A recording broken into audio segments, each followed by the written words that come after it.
Bienvenue à tous. Fidèles téléspectateurs, merci d'être au rendez-vous de votre magazine Tribune des Armées, réservé aux forces de défense et de sécurité. Notre voyage commence. Prêt pour l'embarquement? Attachez vos ceintures. Tout de suite, l'info des armées. Le ministre de la Sécurité publique et de l'immigration, le contrôleur général de police, Mohamed Sharafadine Margui, a séjourné quelques jours dans la province du Guéra. Accompagné d'une forte délégation, le ministre est allé s'imprégner des événements tragiques survenus à Kokamarne et à Boutiochi, dans le département de Mangalmé. Commissaire Aman Isaac Azina était du voyage. Reportage. Une semaine durant, le ministre de la Sécurité publique et de l'immigration, Mohamed Sharafadine Margui, a ramené l'ordre dans le département de Mangalmé, traumatisé par un conflit sanglant. Lequel conflit qui a causé la mort d'une vingtaine de personnes et de plusieurs blessés. Depuis 72 heures, les habitants de la sous-préfecture de Boutiochi et celle de Kokamarne respirent l'oxygène de la paix. Pour maintenir ce climat de convivialité, le ministre convoque les autorités administratives et traditionnelles avec à leur tête le gouverneur de la province du Guéra, Mamad Togo Choumi. Mohamed Sharafadine Margui exhorte les chefs de canton à sensibiliser leurs populations respectives à la culture de la paix. Pour lui, désormais, chacun doit jouer pleinement son rôle afin d'éviter la reproduction d'un autre conflit. Aux responsables sécuritaires, le ministre les invite à collecter les informations fiables à travers une collaboration étroite avec la population. Il appelle l'ensemble des forces de l'ordre à plus de mobilité pour une bonne maîtrise des terrains. Suivons un extrait des propos du ministre de la Sécurité publique et de l'immigration qui nous fait ici le point sur sa mission. Depuis 3 jours que nous sommes dans le département de Mangalmé, précisément dans la sous-préfecture de Turquie, suite aux événements malheureux intercommunautaires qui se sont passés depuis quelques jours, ayant occasionné la mort de plusieurs de nos concitoyens. Et donc, nous sommes venus domicile ici pour circonscrire un peu la situation, apporter des réponses par des actions et des mesures qui s'imposent. Très rapidement, nous avons renforcé le dispositif sécuritaire autour des sous-préfectures concernées, à savoir la sous-préfecture de Itoki et également autour de la sous-préfecture de Kokamarne. Après cela, nous avons également rassuré nos concitoyens, rassurer les victimes. Nous sommes maintenant en train de faire le suivi afin de stabiliser la zone. Au nom du gouvernement, je présente nos condoléances aux familles des victimes et les rassurer que le gouvernement a pris l'événement avec une importance, avec une préoccupation de taille. Ceux qui sont suspectés dans la commission de ces infractions, commission de ces crimes seront identifiés, interpellés, et c'est ce qui est déjà fait d'ailleurs en partie. Vous conviendrez, vous avez vu tout à l'heure, vous avez remarqué que chaque matin nous interpellons à travers les investigations, les renseignements que nous avons mis en place, nous permet chaque matin d'interpeller les individus suspectés qui ont participé à la commission de ces crimes. À l'heure où nous parlons, plus d'une cinquantaine d'individus interpellés, des armes de guerre qui sont également détenues, qui ont été retrouvées aux mains des civils. Nous avons jusqu'à présent saisi au total 12 armes dans la zone de Turquie ici. Nous sommes répartis depuis avant-hier en 3 secteurs, y compris les QG, que moi-même je dirige, et les secteurs mobiles, il y a 2 secteurs mobiles qui sont sur le terrain, un dans la sous-préfecture de Kokamarne, qui a interpellé des individus suspects ayant commis ces infractions et également des armes saisies. L'état de piste ne permet pas une accessibilité facile, donc depuis 2 jours, ils n'ont pas pu parvenir à nos positions ici. Mais nous sommes en contact avec eux, ils ont saisi des armes, ils ont également interpellé des individus. Donc ils sont en train de conduire vers nos positions ici. Pour nous, la position du gouvernement est claire, que tous ceux qui détiennent des armes de guerre viennent de leur propre volonté déposer les armes. Faute de cela, si nos forces de défense et de sécurité arrivent à mettre la main sur un individu détenant une arme de guerre, il répondra conformément à la loi ces actes. Et donc, j'en appelle à la bonne conscience la responsabilité de nos concitoyens, non seulement ici dans le secteur ou dans la province du Guéra, mais c'est l'ensemble du territoire national. Et ceux qui détiennent les armes, le gouvernement a mis tous les moyens pour faciliter le dépôt ou le transfert de ces armes. Il y a les équipes de commission mixte de désarmement qui sont disposées et qui ont des sous-équipes sur l'ensemble du territoire. Si jamais on remarque ou on identifie des individus en armes, là, la justice sera saisie. Pour finir, je voudrais attirer l'attention de ceux-là qui, depuis quelques jours, appellent la population paisible de la zone de se réarmer ou de s'armer. Ces genres de messages-là ont été déjà véhiculés dans certaines provinces du Tchad, mais ça ne prospère pas. Et le gouvernement ne tolère pas ces genres de comportements irresponsables tenus par certains individus qui se disent responsables. Nous détenons suffisamment d'informations et de renseignements des individus qui, depuis N'Djamena et dans les villes, restent pour demander aux paisibles citoyens, aux pauvres concitoyens qui sont ici dans cette zone, autour de leurs champs, autour de leurs animaux, de prendre des armes pour se défendre. C'est malheureux. Le gouvernement est là pour défendre ses concitoyens. Il y a toute l'attention de ceux-là qui véhiculent ce genre d'informations. Et s'ils n'arrêtent pas. Lundi 21 août 2023, le général de corps d'armée Mohamed Suleiman prend pour la deuxième fois la tête de l'état-major de l'armée de terre. Il a été installé dans ses fonctions par le chef d'état-major général des armées, premier adjoint, le général de corps d'armée Ali Ahmad Akhabash. Kalia Gavoudna, reportage. Le général de corps d'armée Mohamed Suleiman Ali prend officiellement fonction en qualité de chef d'état-major de l'armée des terres. Cet officier général qui a fait ses preuves dans le métier des armes est choisi par le chef suprême des armées, le général d'armée Mohamed Idriss Déby Itno, pour diriger l'état-major de l'armée des terres. Ce 21 août 2023, le chef d'état-major de l'armée des terres sortant, le général des corps d'armée, Ahmad Abdallah Ahmad, lui passe le témoin.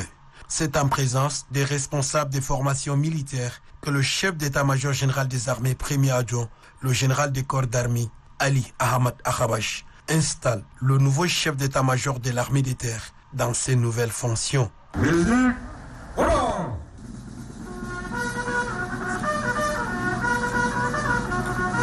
Le nouveau chef d'état-major de l'armée des terres remercie le chef de l'État pour la confiance placée en sa modeste personne et rassure d'être à la hauteur de cette tâche. Le général Mohamed Ali Suleiman, faut-il le mentionner, occupe cette fonction pour la deuxième fois.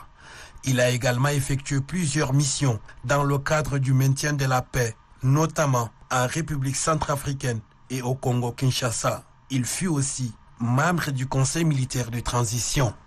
La toute première promotion des élèves officiers d'actifs et spécialistes du GEMIA ont eu leur parchemin.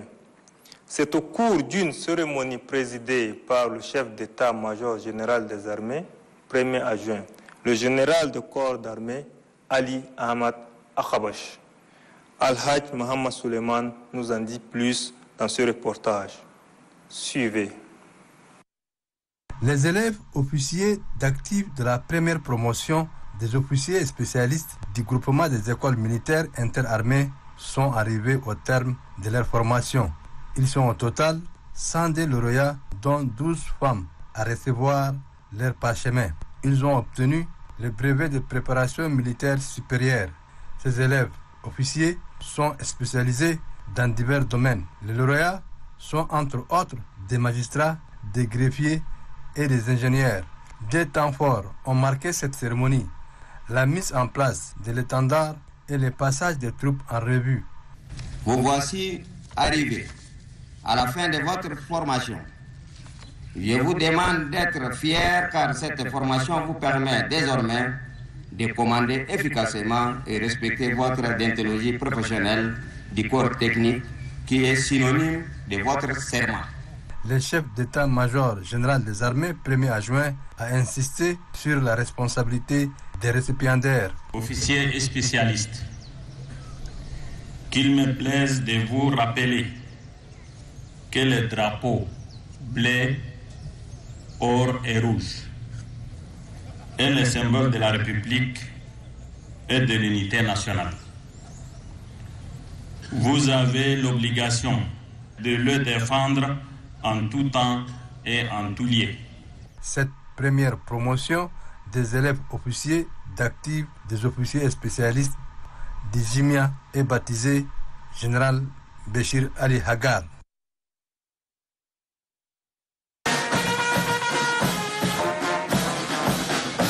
Dans la série Grand Reportage spécial GNT que vous propose Tribune des Armées, allons à la découverte du groupement numéro 7. Grand reportage signé Malou Moussa Malkayaï. La garde nationale et nomade du Tchad, la plus ancienne des forces de défense et de sécurité, compte un groupement dans chaque province du pays. Celui de N'Djamena, le numéro 7, se distingue par sa mission des autres 22 groupements. Il est spécial anti-émeute. Le groupement numéro 7 de la garde nationale et nomade du Tchad, qui a son quartier général non loin de celui national, compte des centaines d'hommes et est dirigé par des officiers supérieurs. أول وثمانية كبير هسا جاء بأوردر أنا حكومة انقسم جيت لقيت هنا بست جروب معكم أنا مالك توما جور حقا أنا جروب من مرصد ثلاثة دا سجروب أنا ماسينيا سجروب أنا مندالية سجروب أنا دربالي ومن ثلاثة دا كري جروب آخر جديد مما دانس من مشينا سوينا له فاشورة سيرفيس قبلنا جينا هسا قاعدين بكسرنا حقنا بدل سجروب 4 بتم جور حقي 5 وكوماندوما أنا تم جور هنا جروب ما نمبر 7 يجري له جروب مع الأربعة دول ويشيل أوردر من الكوماندوما أنا الكبير ده أروح هنا سجروب ما دول بالتالي عندنا داتا سماع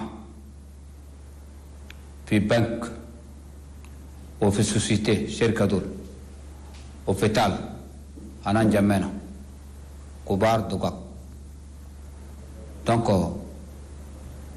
أمباساد دول كلهم قاعدين نترابيا سوا أكتر هكذا أننا قاعدين في بنكي وشاشتها الشركة مع الأوفيتال ده كله عندنا قاعدين نترابيا سوا وكله نكوموندي هني تابع لنا في جروب معنا ده كله كولابوراسيون مع سكرتير الآخرين خاصة جندرمري بوليس ناشونال دجرم تو كور هنا سكرتير أننا عندنا معه ونخدم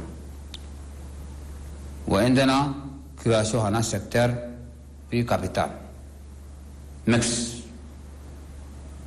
عدد الوتر الشاب أنا عمر أنطونا الأمرغو فوق ده كم 30 وتير كم 15 وتير كم 20 وتير توت كوردا نلمو نسوي باتري والكنترول والسراريك الباندية الناس اللي يأكلوا حق الناس دول والمالفرا دول وكفر تورود دول تابس نترابع سوا عندنا رنكون 3 فوا فارجوف عندنا الساعة 12 بالليل وساعة 12 هنا هراي وساعة 3 هنا أشيه نقف في رومبو دور بس على السكتر أول تتلال ما في داي سوال قاعدانا أسيري أنا دهيدا معنا النور أنا تتلال ما في دانا أسيري تتلال قاعد سوال هو كسرنا كل في أنا كسرنا كل في تتلال قاعد النور ده كله تتلال هو كسرنا.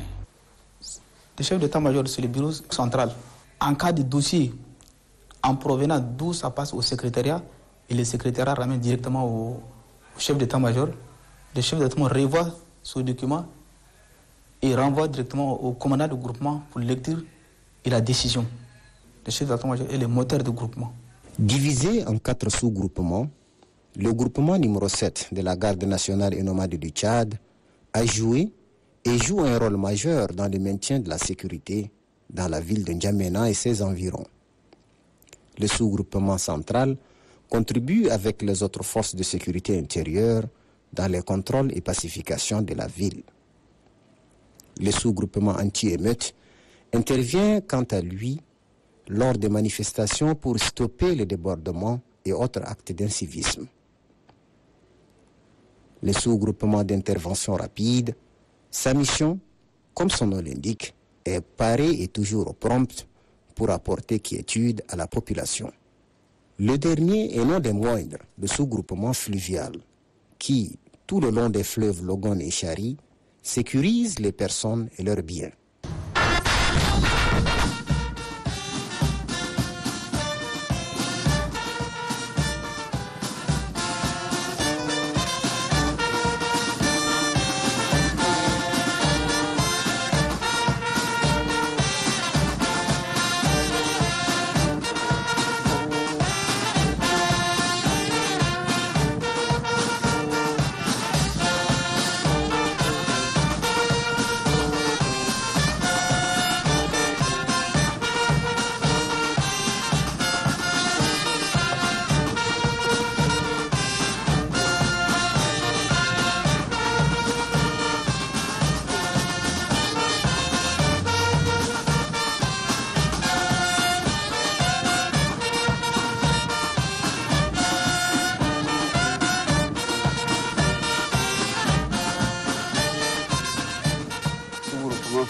Mana création en 2013 jusqu'à Hassa mission Hagada min Mantalia Kashmbar da jusqu'à Kenasram fi Kashmir Bahar da shogol mamunu lay dawla kan beju kula anna so control kan shogol mamunu nadin bishila bakta min hinu kula so control telles que armes de guerre, munitions, drogue,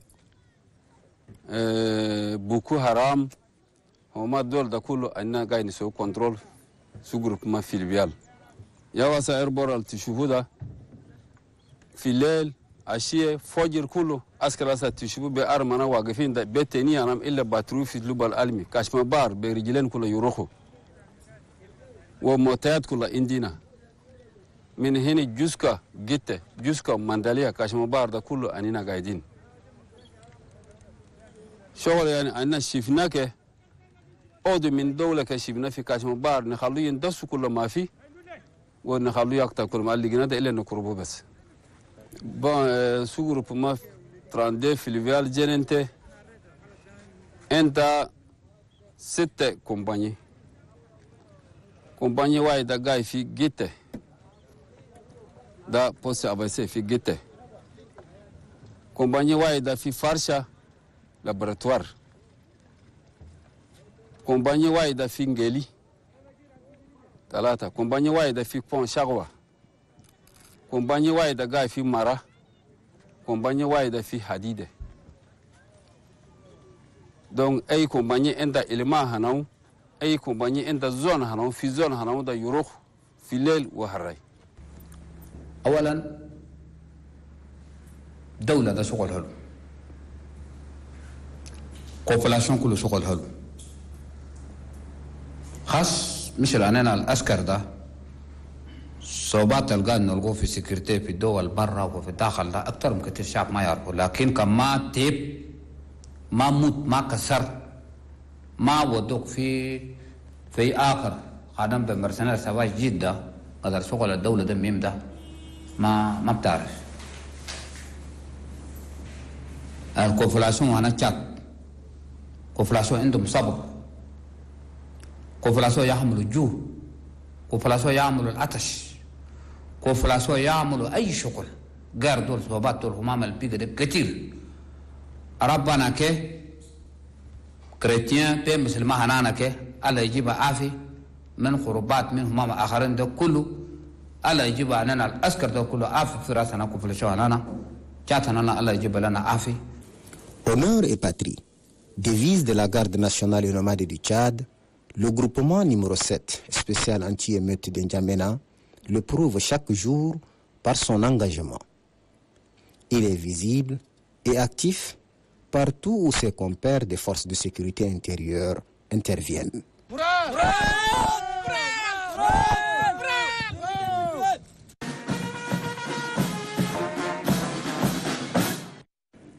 Né le 4 mai 1966 à Fada, dans la province de l'Enedi-Ouest, le général de corps d'armée Abakar Choua Allahi s'est engagé très jeune dans l'armée.